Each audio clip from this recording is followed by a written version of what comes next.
इस पृथ्वी पर भगवान श्री कृष्ण की जन्मभूमि मथुरा नगरी है। वहाँ रूपनिका नाम की एक वेश्या रहती थी। उसकी माँ अनारकली बड़ी ही कुरूप और कुबड़ी थी। वो कुटनी का कार्य भी करती थी। रूपनिका के पास आने वाले युवक उसकी माँ को देखकर बड़े दुखी होते थे। रूपनिका अत्यंत सुंदर और खूबसूरत वैश्य थी। एक बार रूपनिका पूजा करने मंदिर में गई।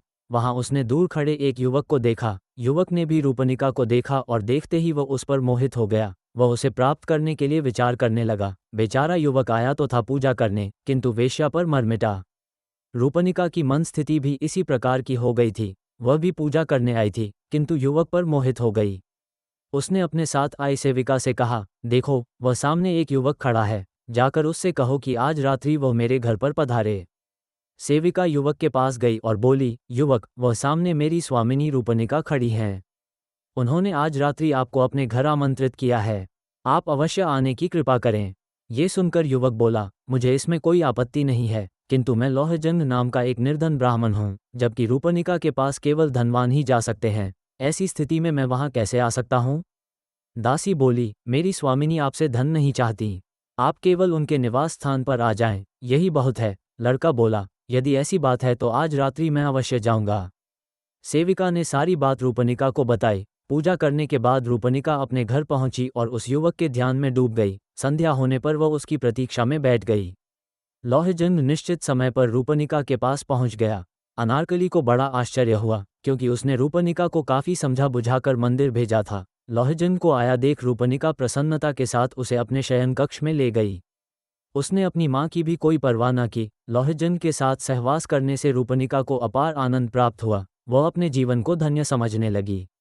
उसने अन्य युवकों से संबंध तोड़ लिए और केवल लौहजंग की होकर रहने लगी। लौहजंग भी आनंदपूर्वक उसी के घर में रहने लगा।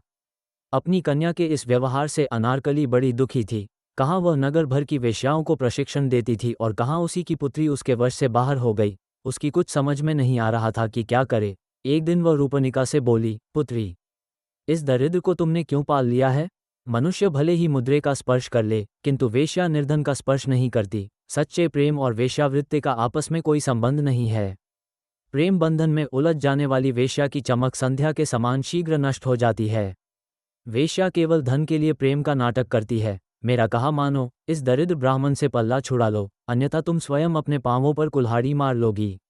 माँ की बातें सुन रूपनिका को बड़ा गुस्सा आया। वह कहने लगी, माँ, चाहे तुम कुछ भी कहो, मैं इसे नहीं छोड़ सकती। मैं इसे प्राणों से भी अधिक चाहती हूँ।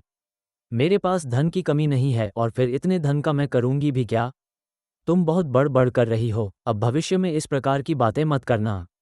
पुत्री को विद्रोह पर उतरी हुई जानकर अनारकली मन महसूस कर रह गई। वो किसी प्रकार लौहजंग को निकाल बाहर करने की योजना बनाने लगी। कुछ दिन बाद अनारकली ने कुछ सशस्त्र सैनिकों के साथ जाते हुए एक राजकुमार को देखा। उसके पास जाकर वो बोली, राजकुमार, मेरे घर पर एक निर्धन कामुक ब्राह्मण ने अधिकार कर लिया है। मैं आपसे प्रार्थना करती हूँ कि आप उसे किसी भी प्रकार निकाल बाहर करें। इसके बदले में आप मेरी पुत्री के साथ आनंदपूर्वक विहार कर सकते हैं। प्रजा की रक्षा करना अपना कर्तव्य समझ राजकुमार ने उसकी बात स्वीकार कर ली। वो रूपनिका के घर गया। संयोग से उस समय रूपनिका मंदिर गई हट थी और लौहजंग भी घर पर नहीं था। कुछ ही क्षण बाद जब वह लौटा तो राजकुमार के सैनिक उसे पकड़ने लगे। वह वहां से भागने लगा तो सैनिकों ने उसे गिरा दिया। जान बचाकर किसी तरह वह भाग खड़ा हुआ। लौटने पर रूपनिका ने घर की दशा देखी और उसे सब कुछ ज्ञात हुआ तो वह बहुत दुखी हुई। फिर राजकुमार को भी लगा कि उसने जो कुछ वो उचित नहीं था। तब उसने रूपनिका के भोग विचार छोड़ दिया और वहां से निकल पड़ा। लौहजंग समझ गया कि यह सब अनारकली की करतूत है। उसे उस पर भारी क्रोध आ रहा था, किंतु वह विवश था, इसलिए वह किसी तीर्थ में जाकर आत्मघात करने का विचार करने लगा। तपती दोपहरी में वह आगे बढ़ रहा था। अनारकली के व्यवहार से दुखी तो वह था ही, ऊपर से भयंकर गर्मी में चलना भी कठिन हो गया। तब इधर उधर छाया की खोज करने लगा, जिसका वहां नाम भी न था। तभी उसे एक मरे हाथी की खाल दिखाई दी, जिसका मांस गीदड़ों ने खा लिया था, किंतु चमड़े को वे नहीं खा पाए थे। उस खाल के पास जाकर लौहजंग उसके अंदर देखने लगा। उसमें मांस या रक्त का नाम भी न था। वह उसके अंदर जाकर बैठकर आराम करने लगा। छाया मिलते ही गर्मी में थके हारे लौहजंग को तत्काल नींद आ गई। लौहजंग को कुछ भी सुध न थी। उसे यह मालूम न हो सका कि कब भयंकर वर्षा हुई और कब क्या हुआ। वर्षा में नदियों से बहता हुआ वह उसी खाल के साथ समुद्र में जा पहुंचा। समुद्र में वह खाल के साथ ऊपर नीचे हो रहा था तो एक गरुड़ ने उसे देख लिया। उसे मांस का पिंड समझकर गरुड़ झपटकर उसे एक टापू पर ले गया। वहां उसने हाथी की खाल को उधेड़ डाला, किंतु उसमें मांस का तो नाम भी न था, अपितु अंदर एक जीवित मनुष्य बैठा था। तब उसे वहीं छोड़कर गरुड़ उड़ गया। नींद खुलने पर खाल में बने छेदों से लोहजंग ने बाहर देखा तो उसकी कुछ भी समझ में नहीं आया। उसे ये सब स्वप्न के समान लग रहा था। सहसा उसकी दृष्टि समुद्र तट पर खड़े दो राक्षसों पर पड़ी, जो भयभीत होकर उसे देख रहे थे। उन भयानक राक्षसों को देखकर लोहजंग भी डर गया। भगवान राम के लंका पर आक्रमण और हनुमान के लंकादहन की घटनाओं से वे राक्षस परिचित ही थे, अतः पुनः एक मनुष्य के लंका आ पहुंचने से वे बड़े डरे हुए थे। उन्होंने इस घटना के विषय में राजा विभीषण को सूचित किया। राम की घटना से विभीषण जानता था कि मनुष्य जाति बड़ी प्रभावशाली है। द्वीप में मनुष्य के आगमन के समाचार से वह बड़ा चिंतित हुआ और उसने अपने दूतों को आदेश दिया, जाओ, समुद्र तट पर आए हुए उस मानव को आदर सहित यहाँ ले आओ। भयभीत दूत ने डरते डरते लोहजंग को विभीषण का आदेश सुनाया। लोहजंग ने ध्यान से उसकी बात सुनी और फिर उसके साथ चल पड़ा।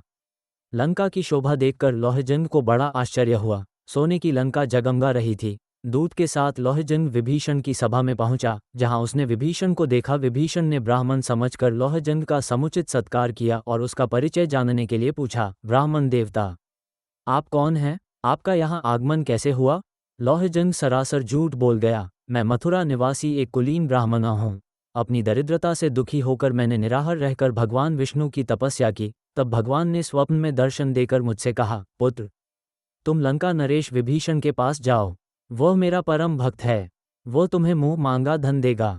मैंने भगवान से कहा, मैं विभीषण के पास पहुंचूंगा कैसे? कहाँ राजा विभीषण, कहाँ मैं? तुम शीघ्र जाओ, तुम्हारी भेंट विभीषण से होगी, भगवान बोले। इसके बाद जब मेरी नींद खुली तो मैंने स्वयं को इस द्वीप पर पाया। इससे अधिक मुझे कुछ मालूम नहीं है। विभीषण समझता था कि कोई साधारण व्यक्ति वहां नहीं पहुंच सकता, अतः उसने लोहजंग को कोई महान ब्राह्मण समझकर उसकी बातों पर विश्वास कर लिया। उसने लोहजंग से कहा, मैं आपकी मनोकामना अवश्य पूर्ण करूंगा। विभीषण ने उसके रहने की सुंदर व्यवस्था कर दी। लोहजंग सुखपूर्वक लंका में रहने लगा। विभीषण ने पहले एक गरुड़ लोहजंग को देते हुए कहा, आप इस पर सवारी करेंगे, अतः इसे आप अपने वश में करें। इसी पर बैठकर आप वापस मथुरा जाएंगे। विभीषण का अतिथि बना हुआ लोहजंग गरुड़ पर बैठने और उसे उड़ाने का अभ्यास करने लगा। एक बार लोहजंग ने विभीषण से पूछा, महाराज, लंका की यह भूमि काष्ठ की बनी हुई क्यों दिखाई देती है? विभीषण बोला, यह एक लंबी कहानी है। क्या आप इसे सुनना चाहेंगे? अवश्य महाराज, लोहजंग ने कहा। अच्छा सुनो, कहकर विभीषण कथा सुनाने लगा। प्राचीन काल में कश्यप के पुत्र गरुड़ ने अपनी माँ विंता को नागों की दास्ता से मुक्त कराने की प्रतिज्ञा की। इसके लिए एक उपाय नागों को अमृत कलश लाकर देना भी था। इसके लिए सर्वशक्तिमान बनना आवश्यक था, अतः गरुड़ अपने पिता के पास गया। सर्वशक्तिमान बनने के लिए गरुड़ ने पिता कश्यप से प्रार्थना की तो वह बोले, समुद्र में एक कछुआ और एक हाथी जैसे विशाल जीवों को खाने से तुम्हारा शाप छूट जाएगा। गरुड़ तुरंत समुद्र में पहुंचा। उसने उक्त दोनों जीवों को पकड़ लिया और उन्हें खाने के लिए कल्पवृक्ष की डाल पर जा बैठा, किंतु उसके भार से डाल टूटकर पृथ्वी पर गिर पड़ी। वहीं नीचे बालखिल्य ऋषि तप कर रहे थे, कहीं वह डाल उन पर न जा गिरे। इस भय से गरुड़ ने उसे बीच में ही पकड़ लिया और उसे उठाकर यहाँ समुद्र के तट पर रख दिया। ये लंका कल्पवृक्ष की उसी डाल पर बसी हुई है, इसीलिए ये काष्ठ की बनी हुई दिखाई दे रही है। इस कथा को सुन लोहजंग को बड़ा आश्चर्य हुआ। कुछ दिनों में उसे गरुड़ की सवारी का अभ्यास हो गया। तब विभीषण ने उसे पर्याप्त धन और मूल्यवान रत्न दिए तथा मथुरा के स्वामी के लिए शंख, चक्र, गदा और पद्म भेजे। इस सभी चीजों को लेकर लोहजंग गरुड़ पर बैठकर मथुरा की ओर उड़ चला। कुछ ही समय में वह मथुरा पहुंच गया। मथुरा में लोहजंग ने गरुड़ को एक बौद्ध विहार में उतारा, विभीषण से मिले धन को पृथ्वी में गाड़ दिया तथा गरुड़ को एक खूंटे से बांध दिया। इसके बाद एक रत्न को उसने बाजार में बेच दिया तथा अपनी दैनिक आवश्यकता की वस्तुएं तथा श्रृंगार सामग्री खरीद ली। बौद्ध विहार में लौटकर उसने स्नान, भोजन आदि किया तथा अपने वाहन पक्षी को भी भोजन कराया। फिर वह सुंदर वस्त्र पहनकर सज संवर कर तैयार हो गया। सायंकाल में वह गरुड़ पर बैठकर रूपनिका की छत पर जा पहुंचा। वहां जाकर उसने एक विशेष प्रकार की आवाज की तो रूपनिका उसे देखने के लिए बाहर आई। उस समय लोहजंग शंख, चक्र आदि युक्त भगवान विष्णु के वेश में था। उसे देखने पर रूपनिका ने उसे भगवान विष्णु ही समझा। लोहजंग ने उसे अपना वास्तविक परिचय नहीं दिया और बोला, मैं भगवान विष्णु तुमसे मिलने आया हूँ। रूपनिका उसे प्रणाम करते हुए बोली, भगवान, आपने बड़ी कृपा की, आइए विराजिए। अपने वाहन पक्षी को वहीं बांधकर लोहजंग रूपनिका के कक्ष में चला गया। कुछ समय उसके साथ बिताने के बाद लौहजंग गरुड़ पर बैठकर अपने निवास स्थान पर चला गया। इसके बाद रूपनिका को बड़ा हर्ष होने लगा। उसे अपने भाग्य पर बड़ा गर्व हुआ कि वह भगवान की प्रेमिका बन गई है। वह समझने लगी कि साक्षात विष्णु की प्रेमिका बन जाने से वह स्वयं भी देवी बन गई है और अब उसे मनुष्यों से बातें भी नहीं करनी चाहिए। अतः रूपनिका ने लोगों से बोलना भी छोड़ दिया। वो अंदर ही पर्दे में रहने लगी। उसके इस व्यवहार से उसकी माँ को आश्चर्य होना स्वाभाविक ही था। इसका कारण जानने के लिए माँ ने पुत्री से पूछा, बेटी, तुमने बोलना क्यों छोड़ दिया है? माँ द्वारा बार बार पूछे जाने पर रूपनिका ने सारी बात उसे बता दी। कुटनी माँ को पहले पुत्री की बात पर विश्वास न हुआ, किंतु जब रात्रि में लौहजंग गरुड़ पर बैठकर पुनः आया तो उसने स्वयं देख लिया, अतः उसे विश्वास करना ही पड़ा। दूसरी प्रातः कुटनी पर्दे की ओट से पुत्री से बोली, बेटी, तू तो भगवान की कृपा से देवी बन गई है। मैं तेरी माँ हूँ, मेरा जीवन भी सफल कर दे। रूपनिका कुछ न बोली तो माँ ने पुनः कहा, बेटी, मैं बूढ़ी हो गई हूँ, अब मुझे संसार का कोई मोह नहीं रहा। मैं इस शरीर से स्वर्ग जाना चाहती हूँ, इसके लिए तू भगवान से मेरी सिफारिश कर दे। रात्रि में लौहजंग के आने पर अनारकली ने उससे भी इसी प्रकार की प्रार्थना की। इस पर लौहजंग रूपनिका से बोला, तुम जानती हो, तुम्हारी माँ पापी है, उसका इस शरीर से स्वर्ग जाना संभव नहीं है। एकादशी को स्वर्गद्वार खुलने पर पहले शिव के गण वहां प्रवेश करते हैं। यदि तुम्हारी माँ शिव के गणों का वेश बना ले तो हो सकता है कि उसे भी प्रवेश मिल जाए। इसके लिए हमें क्या करना होगा? रूपनिका ने पूछा। इसके लिए हमें क्या करना होगा? रूपनिका ने पूछा। उसका सिर 5 जगह से मुंडवाकर 5 चोटियां रखनी होंगी, गले में हड्डियों की माला पहनानी होगी तथा आधे शरीर में काजल और आधे में सिंदूर पोतना होगा, तभी उसे शिवगणों में मिलाया जा सकेगा। उसके ऐसा करने पर ही मैं कुछ कर सकता हूँ। ये सब बताने के बाद लौहजंग ने रूपनिका के साथ विहार किया, फिर लौट गया। रूपनिका ने यह उपाय अपनी माँ को बताया तो वह ऐसा करने के लिए सहमत हो गई। एकादशी के दिन उसने नाई बुलवाया और लौहजंग के बताए अनुसार सिर मुंडाकर तैयार हो गई तथा रात्रि होने की प्रतीक्षा करने लगी। यथासमय लौहजंग वहां आया। उसने रूपनिका के साथ रमण किया।